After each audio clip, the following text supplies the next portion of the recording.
KM. Munshi ji ने अपनी किताब में लिखा है the end of the era में कि कासिम का ऐसा कहना था, कासिम इतना कट्टर था कि उसका कहना था कि कलम से लिखी इबारत से अच्छा है कि हाथों में तलवार हो और तब मौत आए।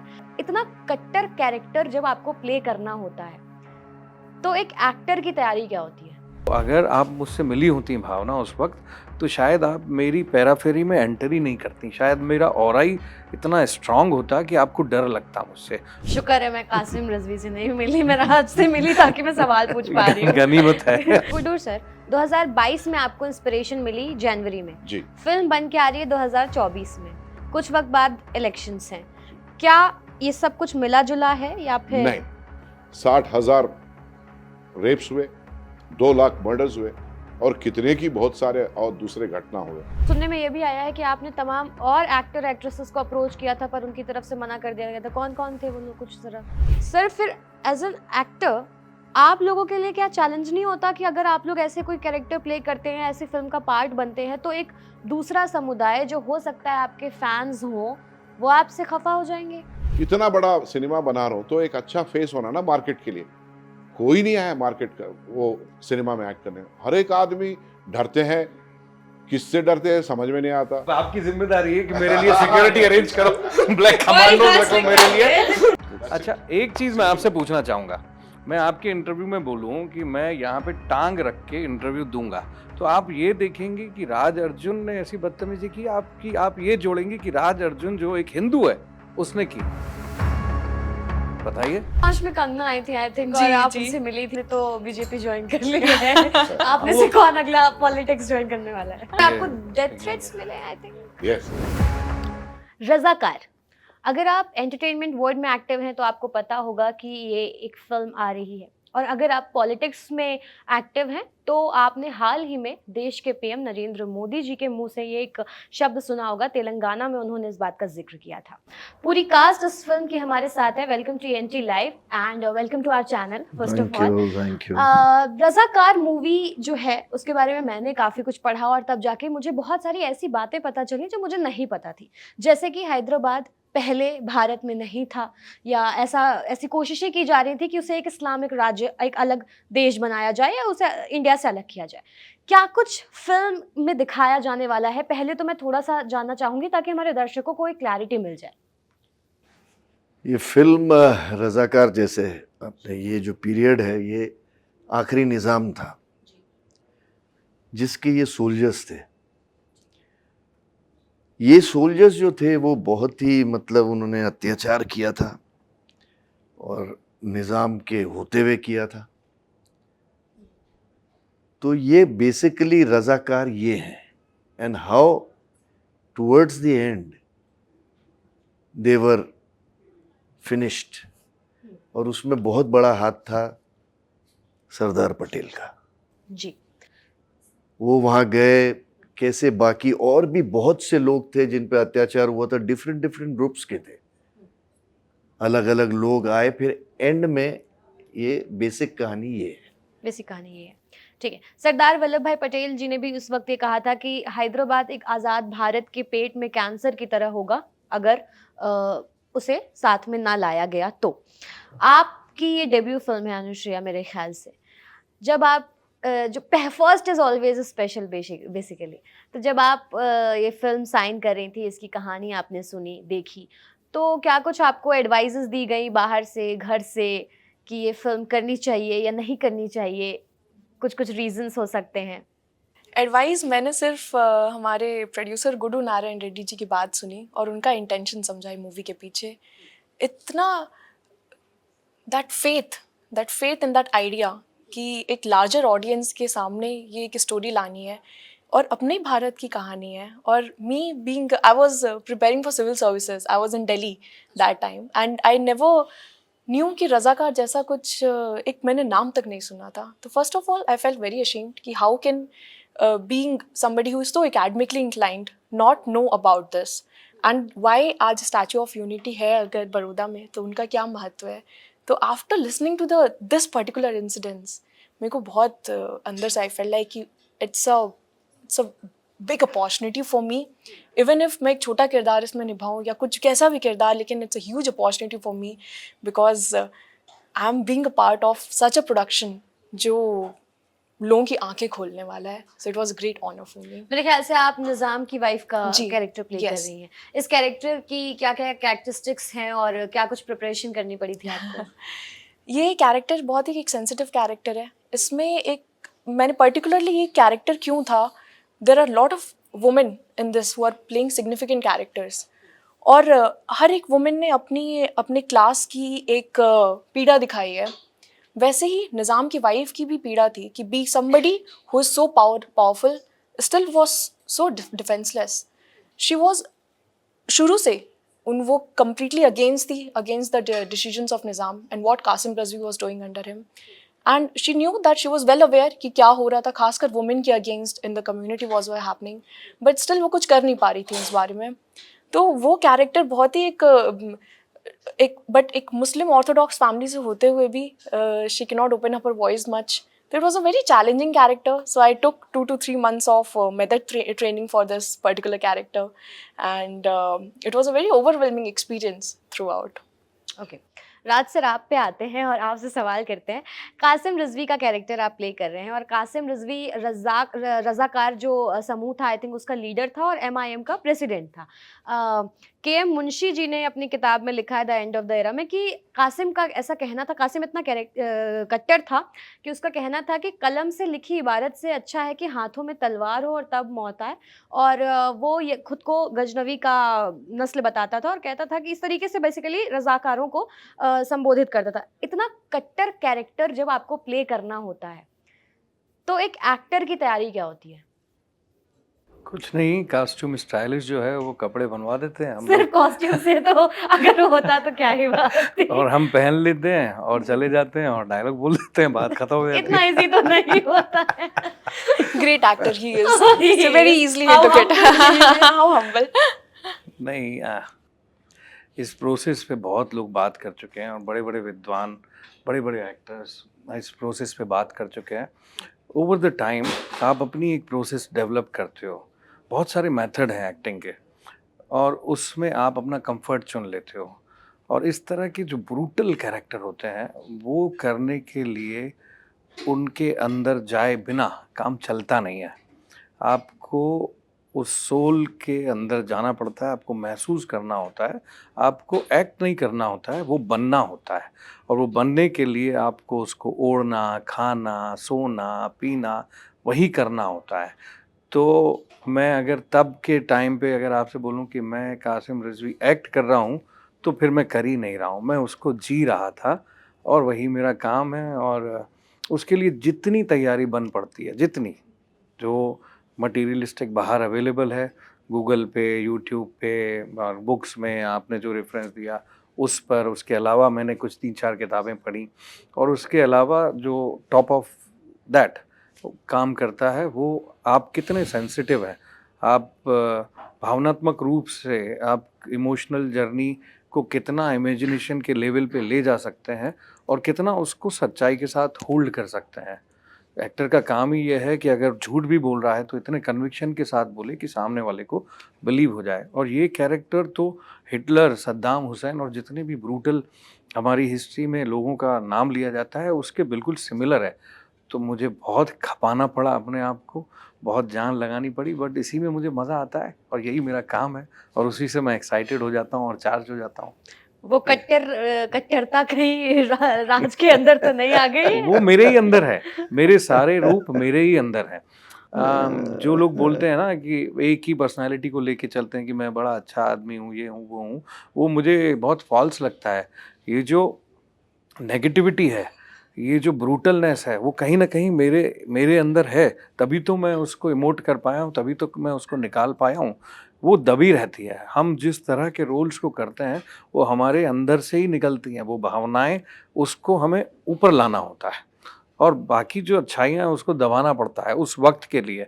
तो अगर आप मुझसे मिली होती भावना उस वक्त तो शायद आप मेरी पैराफेरी में एंटर ही नहीं करती, शायद मेरा ऑरा ही इतना स्ट्रांग होता कि आपको डर लगता मुझसे. और वही तो जीत है और वही होना भी चाहिए और वो होता भी है. वो touchwood by the grace of almighty वो अब तक तो होता आ रहा है और शायद आगे भी होता रहेगा. शुक्र है मैं कासिम रिजवी से नहीं मिली, मैं राज से मिली ताकि मैं सवाल पूछ पा रही हूँ। गनीमत है। गुडूर सर, मैं आपकी तरफ आती हूँ। अब आपको जब आपका हम बायो वो पढ़ते हैं जो लिखा होता है ना सोशल मीडिया वगैरह पे, जी। तो वहां पर है पॉलिटिशियन, यहाँ पर हम आपका एज ए प्रोड्यूसर इंटरव्यू कर रहे हैं। जी। एज ए प्रोड्यूसर आपको इस फिल्म में क्या ऐसा दिखा कि आपको लगा कि हाँ भाई ये फिल्म बननी चाहिए, ऐसे टॉपिक्स उठाने चाहिए? ये ऐसा ही सिनेमा जस्ट लाइक दैट नहीं बना, ये हमारा जिंदगी के साथ जुड़ा हुआ सब्जेक्ट है और लोकल सब्जेक्ट है। और हमारे दादाजी जिनका नाम मुझे दिया गया, लेट गूडूर नारायण रेड्डी, अच्छा। वो उन्होंने इसी कासिम रिजवी से उस जमाने में फेस ऑफ हुआ दोनों का। वो लोग गांव में एंटर होना चाहे यही दंगा फसाद करने के लिए, तो उन्होंने बोले नहीं, हमारे गांव में हम जब तक जिंदा है तब तक नहीं आना। ऐ कासिम रिजवी, मतलब ऐ हटो, हम क्या करेंगे? बोले तो भाई जो करना है करो, हमारे पीछे भी देखो कितने लोग हैं। बोले तो वो लोग चले गए, क्योंकि that was the last of the days था। Razak, and that is the last incident. After that 1.5 kilometre दूर में हमारा मंडल है, बीबी नगर मंडल बोल के, हेडक्वार्टर, 27 गाँव का हेडक्वार्टर है वो। वहाँ का ब्रिज को ब्लास्ट करके चले गए। जब तक कि आर्मी एक 40 किलोमीटर दूर में थी, ये जो 5 डायरेक्शन में से आर्मी आ रही थी हैदराबाद की तरफ, तो आर्मी अंदर जल्दी नहीं आना, मतलब लेट होना, उनको तकलीफ होना बोल के ब्रिज ब्लास्ट करके गए। तो वहाँ से like no from my childhood, so ये 55 साल का पुराना स्टोरी हमारा जिंदगी के साथ जुड़ा हुआ। और एक दिन मैं बालाजी दर्शन के लिए गया था 27 जनवरी 2022 में, जब मुझे स्ट्रॉन्ग एक इंट्यूजन आया कि रजाकार बोल के। ये रजाकार टाइटल ये मैंने ही सोचा, मतलब ये रजाकार टाइटल बोलो तो हुआ, ये इतिहास है। तो इतिहास में गुड अच्छा इतिहास रहता, बहुत बुरा इतिहास रहता। तो ये बहुत बुरा इतिहास है। तो अपना देश में कभी आज तक, मतलब अभी तो नरेंद्र मोदी जी है, उससे पहले थोड़े दिन 5 साल के लिए वाजपेयी जी थे, फिर उसके बाद में फिर दूसरे। तो ये सेक्युलरिस्ट पार्टीज जो मेजॉरिटी रूल किए, ऐसे स्टोरीज को दफन कर दिए, बाहर नहीं आने दिए। और अपना देश में कोई भी राजा अपना प्रजा के ऊपर इतना बुरा तरीके से हिंसात्मक घटनाओं को अपने ही सैनिकों से नहीं कराया। अपना ही देश में नहीं, कोई विदेशों में भी कोई भी जगह पे वर्स्ट नाजी सोचते। बाद में जो एपिसोड हुआ वियतनाम अमेरिकन आके जो टेरराइज करके उनको बहुत सारा ये करे, उसके बाद में तो ये जैसा राज अर्जुन जी बोले, ईदी अमीन उगांडा का, सद्दाम हुसैन, कर्नल गडाफी, यानी तो और कोई हिटलर, उससे भी बहुत बुरा तरीके से यहाँ हुआ। और क्यों नहीं आज मैं इस इतिहास को चित्र के रूप में मैं लेके आके मैं अगर प्रोड्यूस करके पूरा देशवासियों को और दुनिया के वासियों को बताऊं, ताकि फिर ऐसे रजाकार कहीं नहीं पैदा होना, ना राज्य में पैदा होना, ना राष्ट्र में पैदा होना। अच्छा गुडूर सर, 2022 में आपको इंस्पिरेशन मिली जनवरी में, जी। फिल्म बन के आ रही है 2024 में, कुछ वक्त बाद इलेक्शंस हैं, क्या ये सब कुछ मिला जुला है या फिर? नहीं भावना जी, ये मैं एक्चुअली सितंबर में रिलीज करना चाहा, रोका गया। बहुत सारा तकलीफ, प्रीवियस गवर्नमेंट तो तेलंगाना में जो थी, वो लोग बहुत सारे तकलीफ दिए, पिटिशन लगाए, कोई टेक्निकल पीपल को नहीं जाने देते, फोन करके बोल देते, एक्टर्स अच्छे मतलब हीरोज हीरोइंस को ये करते कि डिस्करेज कर देते, क्योंकि कोई भी गवर्नमेंट के साथ कनेक्टेड रहते। इंडस्ट्री या cinema industry will be always connected with the thing. अरे क्यों इन लोगों से पंगा लेना, जब तक कि 8 साल पालन करे थे वो लोग। और मैं सितंबर में बोले तो जब भी इलेक्शन बोले, फिर अभी इलेक्शन, हमारा कोई इलेक्शन के साथ ताल्लुकात कुछ भी नहीं है। मेरा इंटेंशन पूरा भारतवासी इर्रेस्पेक्टिव ऑफ द मजहब, हर कम्युनिटी देखने का सिनेमा है। इसमें कोई मजहब के बारे में अगेंस्ट नहीं है, सिर्फ रजाकारों के बारे में और मीर उस्मान अली पाशा के अगेंस्ट है, और कोई महबूब अली पाशा के अगेंस्ट भी नहीं है। महबूब अली पाशा को बहुत अच्छा पोर्ट्रे किया, अरे बहुत अच्छा था। उनके राज्य में तो पूरे मंदिरा बनाए, वो जितने मस्जिद थे उतने मंदिर थे, ऐसे चीज भी उनके बारे में उनके पिताजी वालिद साहब के बारे में बोले। लेकिन ये आदमी अपना आखिरी समय में, लास्ट ऑफ द ईयर्स में, वो भी क्या है 1947 15 अगस्त अपने को जो आजादी मिली, उस दिन के बाद में जब तक आजादी हैदराबाद को नहीं मिली, हैदराबाद प्रोविंस को नहीं मिली, वो 396 डेज, दैट इज 17 सितंबर 1948, उस बीच में जो अकृत्य किए, इतने जो मारन होम किया ये करा और जितने मानभंग किया, क्योंकि इनको उस प्रांत को तुर्किस्तान बोल के एक इंडिपेंडेंट कंट्री बनाना चाहा और पाकिस्तान के साथ जोड़ना चाहा। तो ब्रिटिशर्स सजेशन दिए, अरे आप अगर इंडिपेंडेंट कंट्री बनना बोलो तो आप कॉमनवेल्थ में मेंबर होना पड़ता, मेंबर होना बोलो तो फिर आपका एक स्पेसिफिक कम्युनिटी होना बोलता। तो यही कासिम रिजवी उनको निज़ाम मीर उस्मान अली पाशा को एडवाइस दिए, साहब अपन बाहर से लेके आएंगे मुसलमानों को, दूसरे विदेशों से लेके आके रखेंगे और जो भी है पूरे मजहब बदलने का फोर्स करेंगे, जो भी नहीं बदले उनको ये करेंगे वो करेंगे। 60,000 रेप्स हुए, 2 लाख मर्डर्स हुए और कितने की बहुत सारे और दूसरे घटना हुए। ये चीज दफनाया गया, क्यों नहीं बताना? ये जब किसी मजहब के बारे में नहीं है, एक राजा के बारे में है, उनके पीछे 4-6 राजा थे उन्हीं के खानदान के, निजाम कम्युनिटी के ही, उनके बारे में हम कुछ भी नहीं बोल रहे, सिर्फ इनके बारे में बात कर रहे हैं। जब हम इतिहास को चित्र के रूप में लेके आना, किसको तकलीफ है? और अच्छा, फिर हमारा इंटेंशन है ऐसा ना कोई राज्य में होना ना राष्ट्र में होना, ऐसा रजाकार फिर पैदा। ठीक है। अच्छा, सुनने में ये भी आया है कि आपने तमाम और एक्टर एक्ट्रेसेस को अप्रोच किया था पर उनकी तरफ से मना कर दिया गया था। कौन कौन थे वो लोग, कुछ जरा? वो बहुत सारे लोग थे, अभी मैं अब नाम बोलना है तो शायद उनको नेगेटिविटी होगी, लेकिन क्या बहुत करना, सारे लोग नाम हैं। लेके क्या नाम करना, अपन क्या पालेंगे क्या उससे? है क्या पालेंगे अपन उससे? इसमें क्या है, अब अच्छा नहीं है जी, ठीक है, उनका नियत के ऊपर जैसा नियत वैसा जिंदगी बोलते हैं ना, ठीक है, ठीक है, कोई तो बात नहीं। उन्होंने मना कर दिया। सर, फिर एज एन एक्टर आप लोगों के लिए क्या चैलेंज नहीं होता कि अगर आप लोग ऐसे कोई कैरेक्टर प्ले करते हैं, ऐसी फिल्म का पार्ट बनते हैं, तो एक दूसरा समुदाय जो हो सकता है आपके फैंस हो, वो आपसे खफा हो जाएंगे और आपके फैंस में कटौती हो जाएगी? बिल्कुल नहीं ऐसा होता। मेरा तो दिमाग ही नहीं चलता इतना, मेरे को तो सर समझ ही नहीं आता। ये पूरी जो दुनिया है अपनी जो देखती है फिल्म, उनको पता है कि एक्टर है। अभी एक सुपरस्टार भी मरता है फिर पैदा होता है, आज तो हीरोज भी नेगेटिव रोल्स कर रहे हैं, तो और नेगेटिव से पॉजिटिव करने में भावना क्या जी, problem है? मैं I would like to just include in between. मैं भी कुछ बोलूंगा इसमें। जी, जी बिल्कुल बिल्कुल। I would like to सब include सुनो in एकदम, between. जैन जी से सुनो। I would like to include in between. Yeah. जब कोई भी सिनेमा बनाना है तो एक अच्छा हेड या अच्छा फेस तो होना, हीरो हीरोइन का मार्केट करने के लिए। जब मैं इसमें 51 करोड़ रुपए लगा रहा हूँ, क्योंकि मैं उस जमाने का पिक्चराइजेशन करने का है, सीजी क्रिएशन, लोकेशंस, कहीं करंट तार नहीं दिखना, कहीं सीमेंट का रोड ही, अगर मैं गांव में रोड मट्टी का रोड रहना, और है तो रोड है तो डांबर का नहीं दिखना, और चार मीनार के पास आज जाए तो आप शूटिंग नहीं कर सकते। चार मीनार को खुद बनाया मैं, इतना बड़ा सिनेमा बना रहा हूँ, तो एक अच्छा फेस होना ना मार्केट के लिए। कोई नहीं आया मार्केट का वो सिनेमा में एक्ट करने, हर एक आदमी डरते हैं। किससे डरते हैं समझ में नहीं आता। अरे ये हिंदुस्तान है, मैं ये बोलना चाहता हूँ, इस हिंदुस्तान में कब तक हिंदुओं ने अभी तक सहते रहना है? हिंदुओं पे हमला सहते रहना है क्या? अगर किसी के ऊपर हुआ तो वो लोग अरे ऐसा हो गया, हमला हो गया बोल के इतना हल्ला मचा देते।